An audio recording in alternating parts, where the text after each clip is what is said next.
History has witnessed countless tragedies that shook humanity to its core. A single wrong decision, an overlooked technical detail, or even a misunderstood radio call can turn an ordinary event into a catastrophe that claims hundreds of lives. In today's video, we'll revisit some of those stories. But first, you'll have incredible luck if you like and subscribe before this video ends.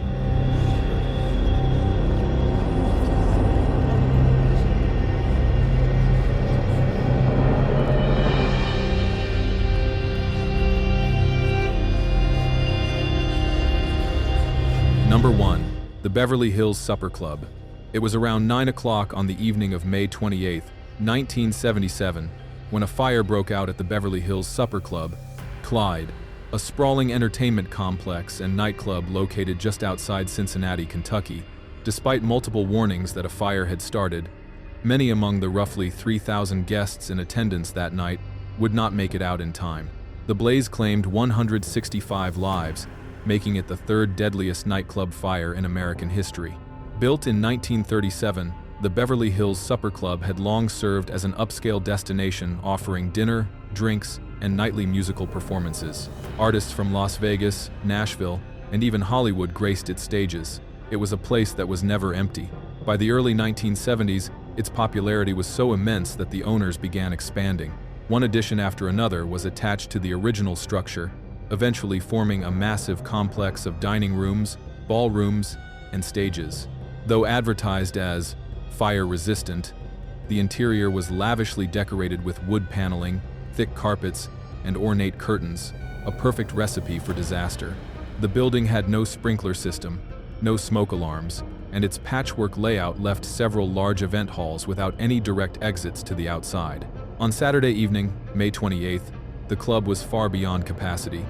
In the cabaret room, beloved entertainer John Davidson was performing to a packed audience. Not only were all 600 seats filled, but the aisles and ramps were crowded as well. Some estimates placed as many as 1,300 people in that single room. Elsewhere, patrons dined in the restaurant or attended private banquets in adjoining halls. In total, roughly 3,000 people were inside the complex that night, twice the safe limit. The fire began shortly before 9 p.m. in the Zebra Room, a small function space near the main entrance where a wedding reception had been held earlier that evening. Guests had left early, complaining that the room was uncomfortably hot and that they'd heard strange popping sounds from above. Unbeknownst to anyone, faulty electrical wiring in the ceiling had been smoldering for some time. After the last guest departed, the fire continued quietly until about 9 o'clock, when an employee caught the smell of smoke and opened the Zebra Room door to investigate. Two things happened at once. First, she confirmed there was indeed a fire, prompting a call to the fire department and a frantic effort by staff to extinguish the flames with handheld extinguishers. Second, the rush of oxygen fed the hidden blaze, transforming it instantly into a raging inferno. At 9:01, the local fire department received the first emergency call. By 9:05, firefighters arrived to find thick black smoke already billowing from the building. Staff members abandoned their attempts to fight the fire and began racing through corridors, pounding on doors, shouting for guests to get out. The club, remember, had no alarm system. Evacuation depended entirely on employees physically warning every room and hallway. At 9:06, a young busboy named Walter Bailey sprinted to the cabaret room to raise the alarm. Tragically, supervisors hesitated to interrupt the opening act. They saw no smoke, no flames. When Bailey mentioned a fire at the front of the building, they assumed it was a small kitchen incident that staff could handle. They saw no reason to disrupt a paying audience eager for the evening's headline show. But Bailey, a recent college graduate who suffered from severe stage fright, did something extraordinary. Summoning every ounce of courage, he marched to the front, stepped onto the stage, grabbed the microphone from the startled performer, and announced that there was a fire and everyone needed to leave immediately. At that moment, as many as 1,300 people were inside the cabaret room. If all had listened and moved calmly toward the exits, most might have survived. But only a few hundred began to leave. The majority stayed seated. They saw no danger, no visible smoke. They felt safe where they were, and, having paid for their tickets, were reluctant to give up their night out. For those who stayed, there were only 4 minutes left. By 9:10 p.m., the spreading fire short-circuited the electrical system, plunging the entire building into darkness. Almost simultaneously, smoke and the smell of burning reached the cabaret room. Panic erupted. In total darkness, people screamed, shoved, and trampled one another in a desperate rush for the doors. Within moments, the exits became blocked by bodies. The fire advanced rapidly through the structure, cutting off 2 of the 3 escape routes. Hundreds were forced toward a single set of double doors. Firefighters and survivors would later describe the scene as indescribable horror. People stacked atop one another at the doorway, victims clawing over the fallen, climbing over the dead and the living alike in their fight to survive. When the doorway became so jammed it could no longer open, rescuers realized they couldn't pull anyone free. Those inside were trapped. Worse still, several of the first evacuees who escaped the cabaret room became lost in the club's maze-like corridors. Years of ad hoc expansion had turned the building into a labyrinth. Firefighters from across the county battled valiantly, but were repeatedly forced back by choking smoke and unbearable heat. By 11:30 p.m., convinced the roof was about to collapse, the fire chief ordered all crews to evacuate. It was the right call. Around midnight, the roof gave way, leaving a heap of smoldering debris that would burn for 2 more days. The catastrophe claimed 165 lives, 162 pronounced dead at the scene, and 3 more who succumbed to injuries later in hospitals. Most of the victims were found in the cabaret room, their bodies piled high at the exits. Only 2 were discovered elsewhere in the building. An immediate investigation uncovered a litany of safety violations. No fire alarms, no firewalls, flammable decor throughout, no sprinkler system, and untrained staff. But above all, overcrowding proved to be the fatal factor. Witnesses recalled visiting the club months earlier and noting that the cabaret room was so packed that servers could barely squeeze between tables. In such conditions, the staggering death toll was inevitable. In the aftermath, Kentucky's 3 highest-ranking fire officials were suspended for failing to enforce proper safety inspections.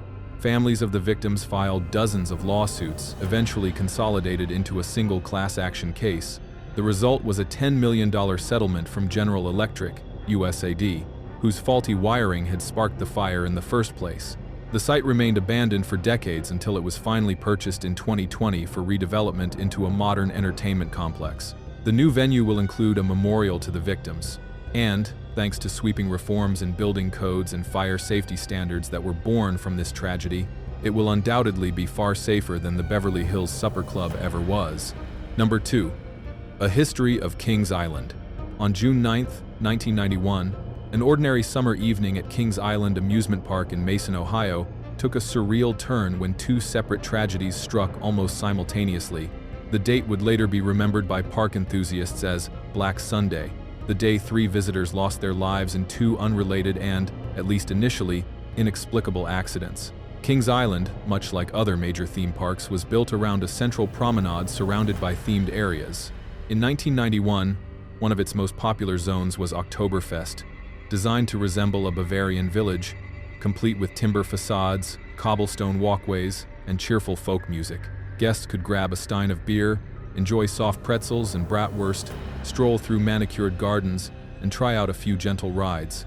Just before 9 p.m., Timothy Binning, 22, and William Heathcote, 21, W2, both employees of Ameritrust Insurance Company, WT, were crossing a small footbridge in the Oktoberfest section when something strange occurred.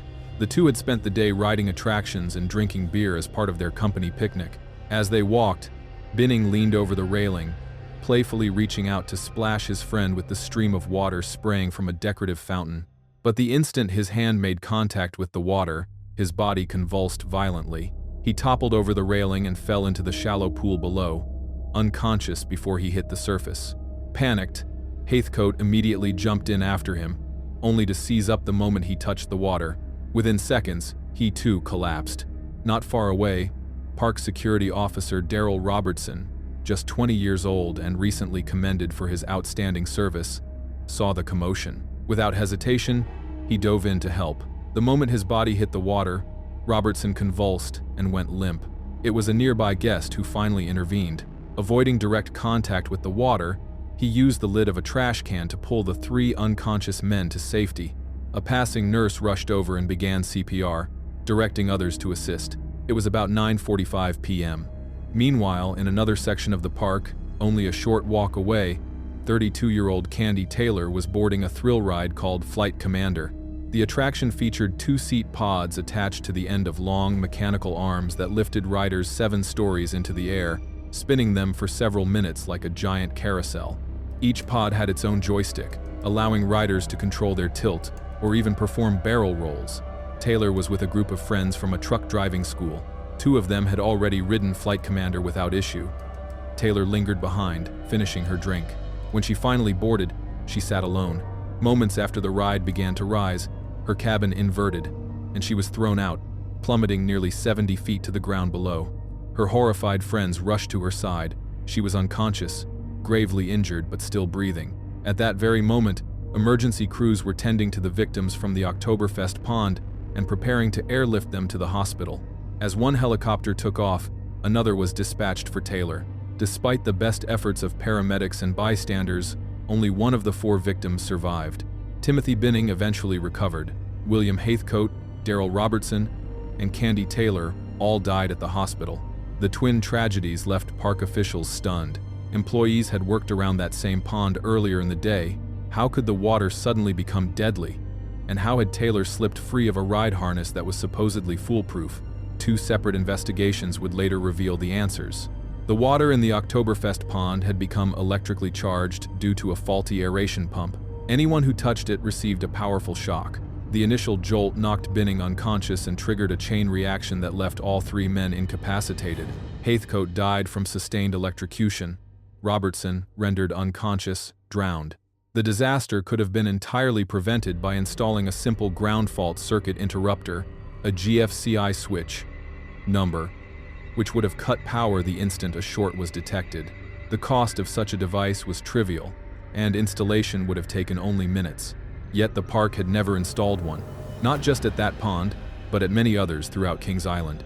For this failure, the park was fined $23,500 and ordered to retrofit all water features with GFCI protection, 0ZO, something that had been required by law for nearly 20 years. The park also raised railings and barriers around bridges and walkways near water attractions. As for Flight Commander, the investigation concluded that Taylor, who had consumed considerable alcohol throughout the day, had passed out shortly after the ride began. Her body went limp and slid sideways across the 2-person bench. Under park policy, solo riders were always supposed to be paired with another guest. But that rule had not been followed that night. Because she was alone, Taylor's loosened position allowed her to slip free of the restraint. Her knee apparently struck the joystick, causing the cabin to invert and eject her from the ride. The manufacturer, Intamin, was found partially liable for producing a restraint system that failed to meet safety standards. Even if Taylor had been intoxicated, the harness should have been capable of securing an unconscious rider. Fainting on thrill rides is not unusual, and restraints are designed to prevent exactly that. Her family sued both Intamin and the park. The lawsuit against Intamin was settled privately for an undisclosed sum. A separate civil action against Kings Island for serving her alcohol was also resolved out of court. Flight Commander was later modified and reopened, but it never regained its popularity and was eventually sold to Flamingo Land in the United Kingdom.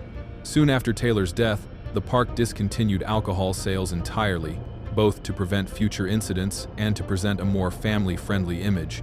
The grim coincidence of the 2 accidents earned that day its name, Black Sunday. It was a shocking and somber reminder that even in a place built for joy and escape, tragedy can strike without warning, and that sometimes the rarest 1 in a million chances can converge in the most devastating way imaginable. Number 3. The Farrell's Ice Cream Parlor Disaster. On September 24, 1972, the Golden West Sport Aviation Air Show was in full swing at Sacramento Executive Airport in California's capital city. Thousands of aviation enthusiasts crowded the grounds to admire rows of gleaming aircraft lined up under the sundae. But by late afternoon, the excitement gave way to horror when one plane leaving the show failed to lift off at the end of the runway. Instead of climbing skyward, it tore through a fence, crossed a busy street, and plowed directly into a crowded ice cream parlor. Farrell's was a beloved national chain founded in Portland, Oregon, in 1963. At its peak, the company operated 120 locations across the United States. Known for its playful, high-energy atmosphere, Each restaurant featured singing waiters, self-playing pianos, and free birthday sundaes for children. Gigantic ice cream creations, like the famous Zoo Sundae, were carried out on stretchers by multiple servers, as the staff sang in chorus. The chain embraced humor in every detail.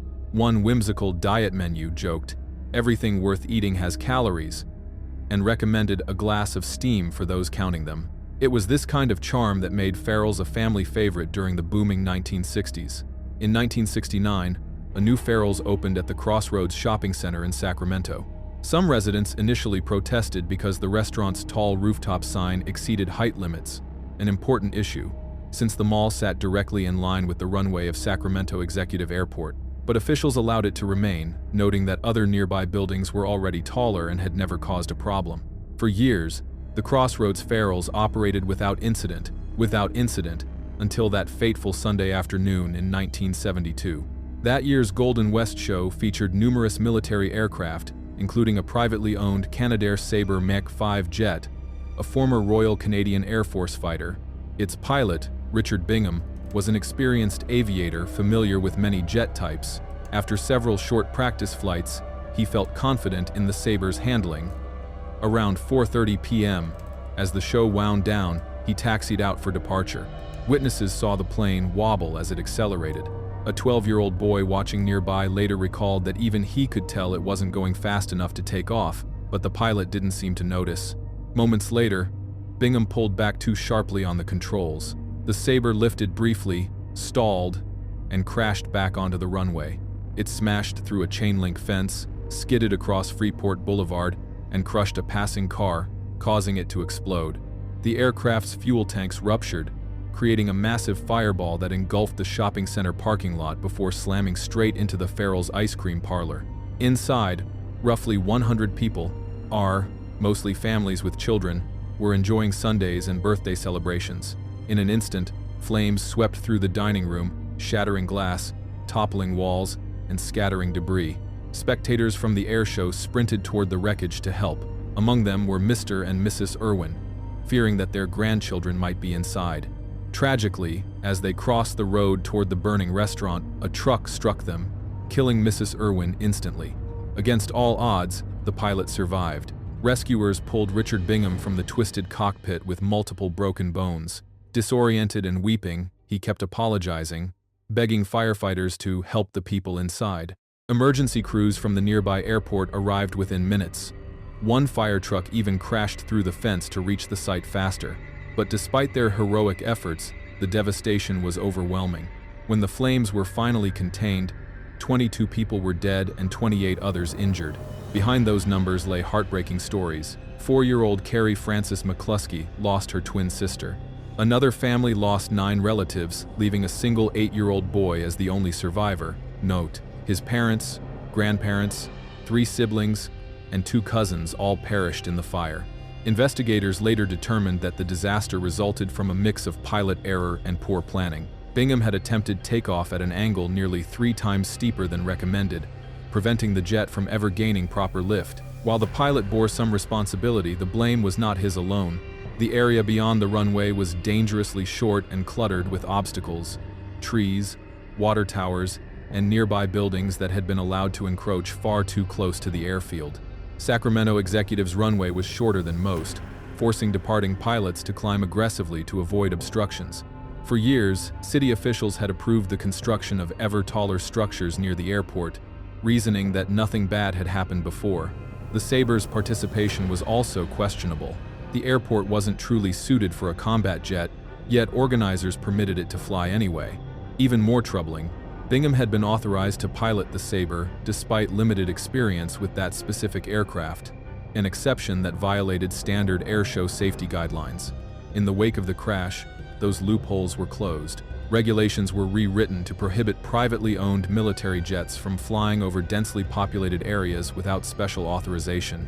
Airports facing similar conditions were ordered to clear approach zones of tall obstacles, and pilots without proper type certification were no longer granted exceptions for convenience. Times have changed since 1972.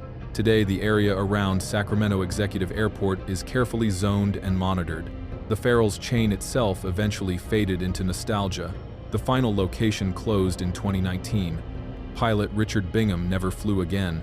The Golden West Sport Aviation Show ended permanently, though other air events continue to draw crowds each year. The Crossroads Shopping Center has since been renamed the Freeport Square Shopping Center.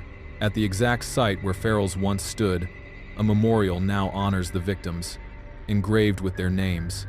Beside that stone stands another kind of monument, a living one. In the aftermath of the tragedy, the Sacramento Fire Department renewed its plea for a specialized burn treatment facility, a request that had been ignored for years.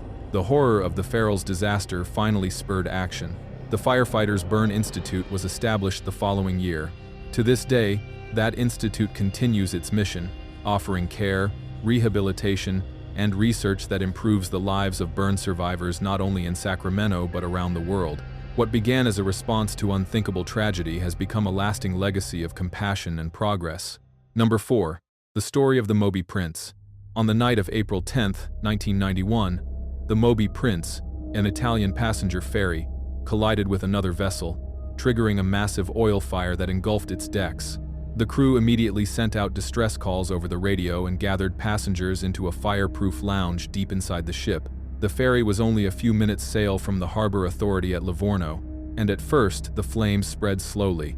Everyone on board believed rescue would arrive in time, but minute by minute, no help came. What began as a minor collision soon spiraled into one of the deadliest maritime disasters in Italian history. MN, born of a handful of small human errors and one catastrophic misunderstanding. The Moby Prince had been built in 1967 at a shipyard near Liverpool, England. Originally operated by a Dutch company on the Harwich Hook of Holland route, it was sold in 1986 to Navarma Lines, an Italian shipping firm that ran ferries between the mainland and the islands of Italy and France. On the night of the tragedy, the Moby Prince was scheduled to sail from Livorno, NET, known to English speakers as Leghorn, NET, to Olbia, Sardinia, a trip of less than 7 hours. Seas were calm, visibility clear, as 75 passengers boarded alongside a crew of 65. With a total capacity of more than 1,200, the ferry was lightly loaded. At 10:03 p.m., it departed the port of Livorno under normal conditions, following its usual route toward open water. Moments later, before it had even cleared the harbor, the Moby Prince struck the Agip Abruzzo, a stationary oil tanker carrying thousands of tons of crude. The ferry's bow sliced into the tanker's number 7 tank, causing oil to gush out across both ships and spill into the sea. For a brief moment, the two vessels were locked together. The Agip Abruzzo's captain maneuvered to separate them, but in doing so, released even more oil. The tanker's crew remained in partial control, TR, but the ferries did not. The spilled oil sprayed onto the forward decks and ignited almost instantly, turning the bow into a wall of fire. The inferno forced the bridge crew to abandon their posts before they could shut down the engines. As a result, the burning vessel continued to circle slowly away from the collision site, flames trailing behind it. The situation aboard the ferry descended into chaos. Fire spread across much of the upper decks, making it impossible to lower lifeboats. The crew ushered passengers into the Deluxe Hall, CIS, a fire-resistant lounge in the ship's interior, while the radio operator transmitted distress calls through a handheld set, unable to reach the fixed equipment on the bridge.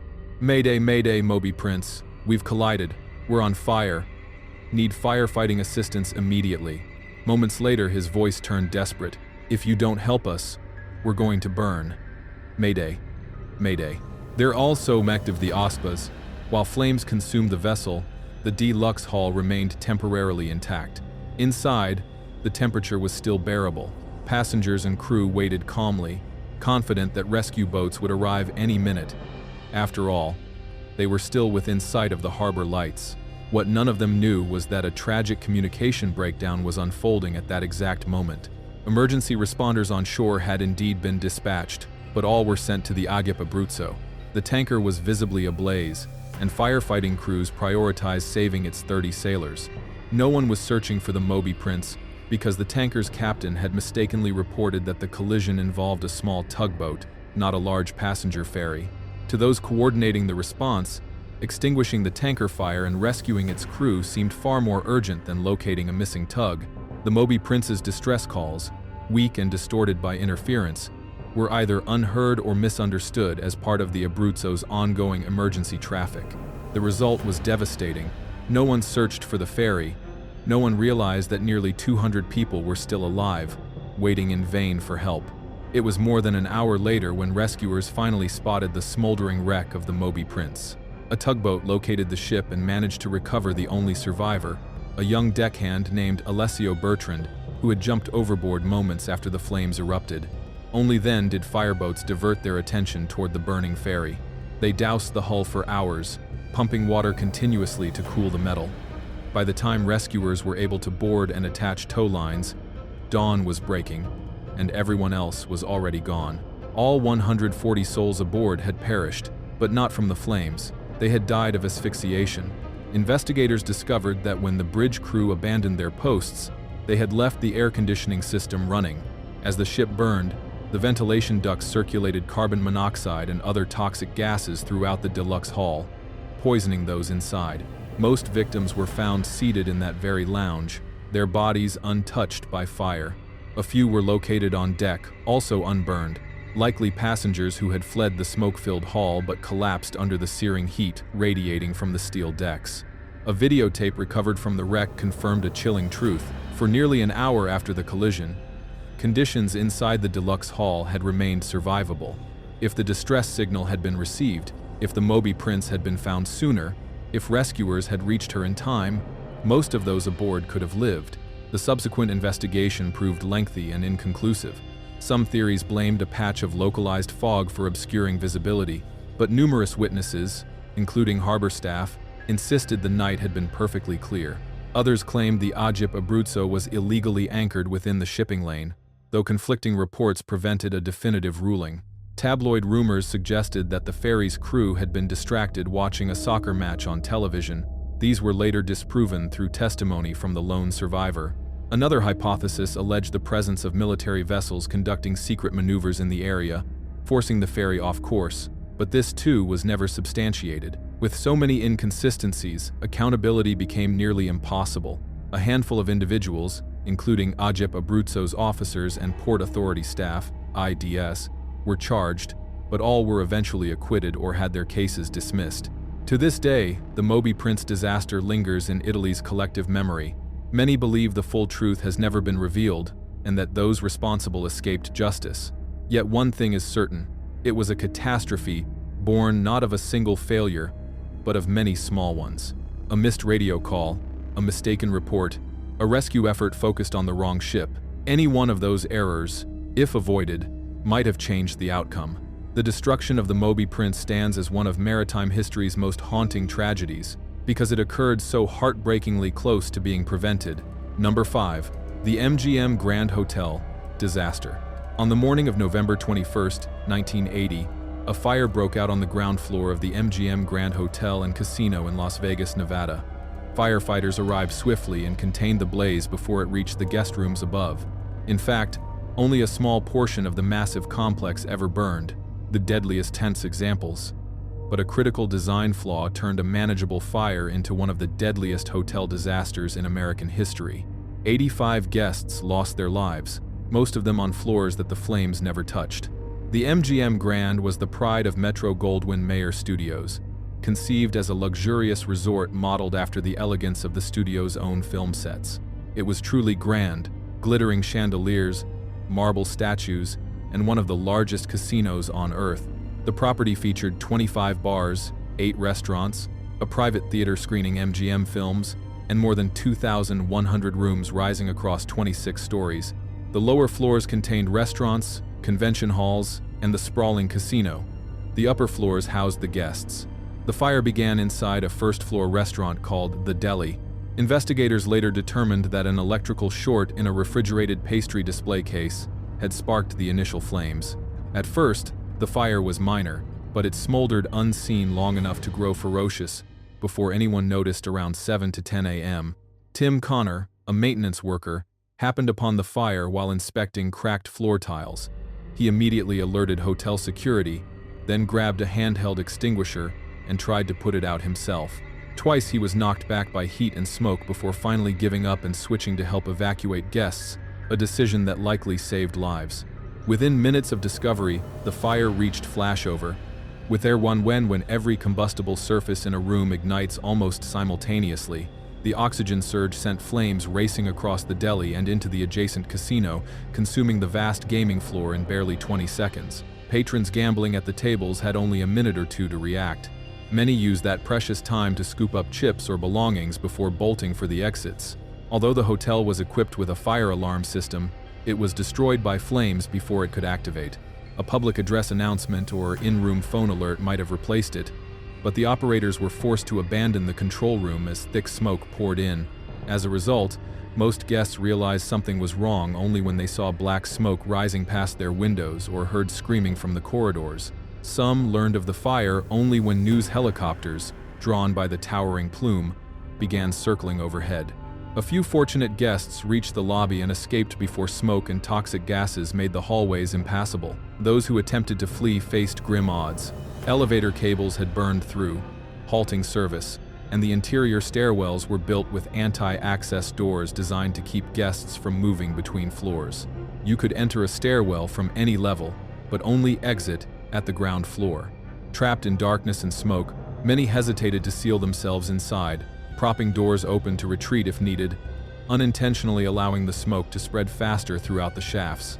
For those who stayed in their rooms, survival depended on improvisation. As smoke infiltrated the upper floors, guests tore sheets into makeshift ropes or tried climbing along exterior ledges. Some succeeded, lowering themselves to levels with cleaner air. Others slipped and fell to their deaths. Witnessing this, police officers below shouted for everyone to remain inside and await rescue. A handful of trapped guests were saved by construction workers operating an exterior hoist. They risked their lives riding the narrow lift up and down the burning facade, pulling people through shattered windows until the smoke finally overcame them. Desperate for air, others smashed their windows, only to have smoke from outside rush back in. Matters worsened when rescue helicopters hovered near the roof. Their rotors churned the soot and ash, drawing the toxic cloud into open rooms. Within hours, firefighters extinguished the blaze. The flames never spread beyond the ground floor. Pro-kit. But the smoke did. It accumulated in the upper stories, where most of the victims were found. Many died quietly in their beds. Some wrote farewell messages on mirrors with lipstick. A few survived by wedging wet towels under doors and sealing themselves in. Incredibly, when crews later cleared the upper floors, they found one couple dead in each other's arms, while next door, another couple sat alive, calmly sipping tequila as they waited to be rescued. Dozens of survivors were evacuated by helicopter from the roof, since smoke still filled the lower floors even after the fire was out. The bodies were removed as soon as conditions allowed. Local morgues overflowed, forcing authorities to use refrigerated trucks for temporary storage until identification was complete. Nearby casinos turned their gaming areas into emergency treatment centers for nearly 650 injured people, NEAs, while, astonishingly, a few gamblers kept playing slot machines as smoke from the MGM billowed just across the street. In total, 85 people died, 75 from smoke inhalation alone. The investigation that followed exposed not only the cause of the fire but also years of regulatory failure. Fire inspectors had previously cited the MGM Grand for numerous violations. By the morning of the disaster, only 1/5 had been corrected. The casino and the deli, where the fire began, had no sprinkler system. The law at the time did not require one for areas open 24 hours a day, under the assumption that employees would spot any fire immediately. But the deli no longer operated around the clock, and the rules had never been updated. Faulty seals in the hotel's ventilation system allowed smoke to circulate freely between floors instead of being contained. The outdated alarm system was incapable of handling a complex of that size. These deficiencies would have been unacceptable in any modern hotel. But the MGM Grand had been built during an era of looser standards. Even after the tragedy, some officials resisted reform. One Nevada governor argued it was unfair and unrealistic to force older buildings to comply with new fire codes. The debate persisted until February of the following year, when another blaze struck the Las Vegas Hilton, killing 8 more people. The double shock silenced all opposition. From then on, every hotel, old or new, was required to meet strict fire safety regulations. The MGM Grand was rebuilt from the ground up, fitted with state-of-the-art sprinklers, alarms, and smoke control systems. Today, it still stands, welcoming hundreds of thousands of guests each year, and thanks to the sweeping reforms born from the tragedy of 1980, its management can rightfully claim it is now among the safest hotels in the world. Number 6. The Game Puzzle Hunt Incident. On October 26, 2002, during an elaborate treasure hunt known simply as The Game, software engineer Bob Lord descended into an abandoned mine somewhere in the desert outside Las Vegas. He was certain he was closing in on the next clue of the 24-hour competition. He was wrong. In the suffocating darkness, Bob slipped and fell into a hidden shaft nearly 30 feet deep. The impact shattered his spine and forever changed his life. The origins of the game traced back to 1973, when two friends in Los Angeles organized an overnight citywide treasure hunt with riddles and clues, offering a grand prize of just $100. For years it remained an underground tradition, exclusive, secretive, and passed along by word of mouth. Its mystique eventually caught the attention of the Los Angeles Times, and the concept soon inspired Disney's cult film Midnight Madness, based loosely on that original puzzle chase. That film would ignite the imagination of a Stanford student named Joe Belfiore. In the early 1980s, Belfiore began hosting puzzle hunts across campus for friends. Those events evolved into the Bay Area Race Fantastique, RSS, known by insiders as BARF. From BARF came The Game, and soon a constellation of spin-offs: Bath Bay Area Treasure Hunt, Bang Bay Area Night Game, and Iron Puzzler. What began as a quirky campus pastime grew into a daring subculture of sleepless, cross-country puzzle races. By tradition, each year's winning team was responsible for creating the next year's game, an arms race of creativity and difficulty. Over time, the challenges escalated. Players had been mock-kidnapped, stripped of belongings, and dropped into strange situations wearing nothing but hospital gowns with clues scrawled on their backs. In one notorious event, participants had to locate a mirror inside a strip club to read the message without getting caught or thrown out. The 2002 edition, called Shelby Logan's Run, pushed the boundaries even further. It began on the cracked bed of a dry lake in El Dorado, Nevada. After a violent desert storm, 9 teams awoke to the roar of helicopters swooping low, dropping the first set of clues. What followed was a surreal 24-hour odyssey, hundreds of miles of driving, climbing ancient rock formations, performing a striptease in a gay bar, diving underwater to retrieve puzzles, capturing live mice to extract clues from their stomachs without harming them, and even firing 50 rounds from a mounted machine gun without missing the target. By the time players reached the long-abandoned Argentina mine near Good Springs, Nevada, they had been awake for over a day. The mine had once produced zinc, silver, copper, and gold, but decades of disuse had left it a maze of collapsing tunnels descending deep into the desert rock. Around 8:20 a.m., the first teams arrived. Organizers handed out helmets and flashlights. The clue instructed them to enter mineshaft 1306, where the next puzzle awaited at the end of a 100-yard tunnel. But somewhere in the confusion, things went fatally wrong. One team approached from the opposite direction, missing the organizers entirely. Their captain was 37-year-old Bob Lord, a Microsoft engineer, devoted husband, and father of 2, who had recently launched his own search engine. After nearly 28 hours on the road, exhausted and disoriented, his team followed GPS coordinates to what they believed was the right location, shaft 1296. The entrance was marked with glowing spray paint letters reading, "No, no, no, no, no," a phrase that had figured prominently in an earlier clue. To them, it seemed like confirmation. Bob led the way in, guided only by the dim blue light of his GPS screen. The group advanced slowly into the dark, until, without a sound, both Bob and the light vanished. He had fallen straight down a 30-foot pit. His spine was crushed. The game was immediately halted. Only 2 teams managed to complete it. All others were recalled. The rescue operation was arduous, carried out inside the narrow shaft, but Bob was finally lifted out alive and airlifted to a hospital. The prognosis was grim: shattered vertebrae, severe spinal cord trauma, possible brain injury, and little hope he would ever walk again. His wife, Jacques Lord, flew to Nevada to be at his side. The game organizers visited, carrying balloons and get-well cards. Shaken and devastated, Jacques met them with compassion. But her empathy faded when she learned that organizers had been explicitly warned by a safety consultant not to use the mine as a location. The warning described it as insanely dangerous. They went ahead anyway. A lawsuit filed in Las Vegas resulted in a $10.6 million settlement paid to the Lord family by 5 of the 6 organizers. The 6th refused to settle and went to trial. After 2 weeks, the jury found him not liable. The legal saga ended there, but the human toll did not. Bob Lord would never recover. Paralyzed from the neck down, he could move only a single finger on one hand. Within weeks, his vision deteriorated until he was nearly blind, dependent entirely on family for his care. The burden, physical, emotional, and financial, was crushing. His wife later described it in heartbreaking detail on her personal blog. "The man I married died at the bottom of that mine. Somewhere inside his brain there's still a chip with our memories, our life together, our children. But he isn't the man he once was." It is then all dejured in the Miznai. Today, the game still exists in a much smaller, safer form in Seattle. The spirit of adventure that once defined it has been tempered by caution and oversight. But for Bob Lord, those changes came far too late. For one unlucky player, the game ended not with a solved puzzle, but with a single misstep into darkness, deep beneath the Nevada desert, in October of 2002.